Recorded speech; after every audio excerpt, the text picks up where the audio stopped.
country issue right now. Because of all the other crises that we're facing. And it doesn't mean that Roe versus Wade could not be at risk.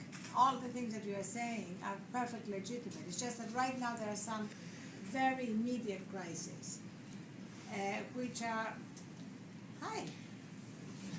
I heard media crisis. Back to Sophie now.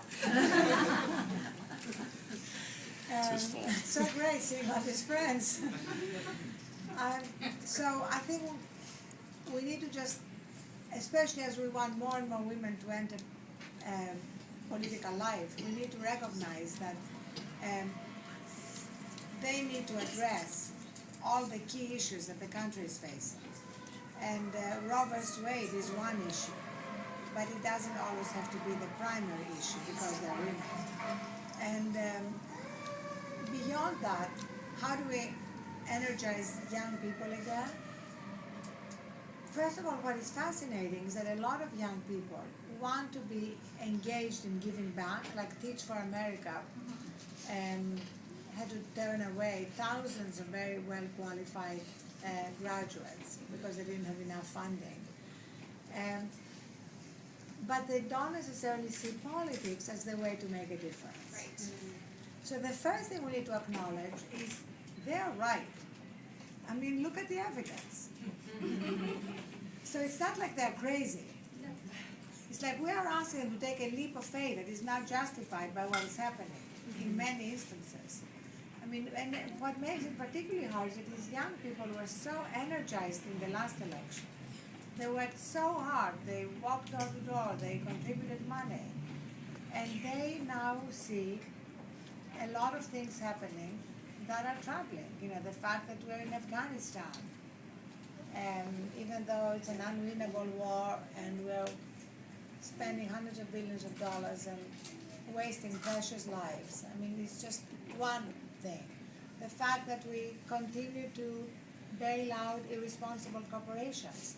The fact that in quick succession we had the evidence of the way the system works. We had Wall Street, then we had the mining disaster, and then we had BP.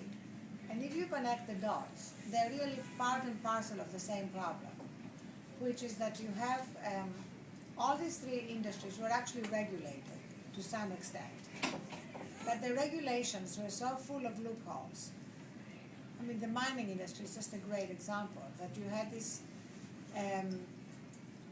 rule that if there was what they call the pattern of violations in a mine, you would close the mine down or take some drastic action.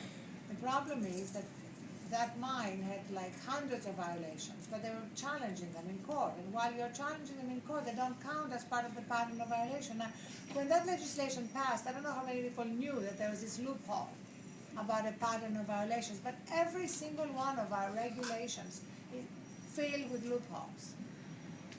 I mean, right now, this financial reform bill is going to be so filled with loopholes by the time it passes. It's preserving too big to fail.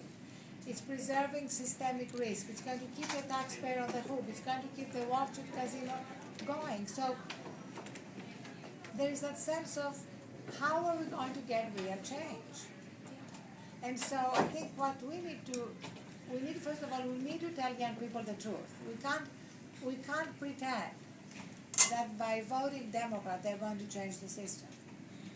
We have to actually clearly show them what the Republicans are standing for at the moment, which is really apologizing to BP, was what we heard today. And you know, it's actually becoming increasingly ludicrous. But that's not enough. You know, it's not enough to energize them without asking them really to become part of this ongoing campaign that needs to happen within politics and outside politics to really fundamentally change the way the system works, the way the establishment works, and the way basically lobbyists and special interests keep undermining reform.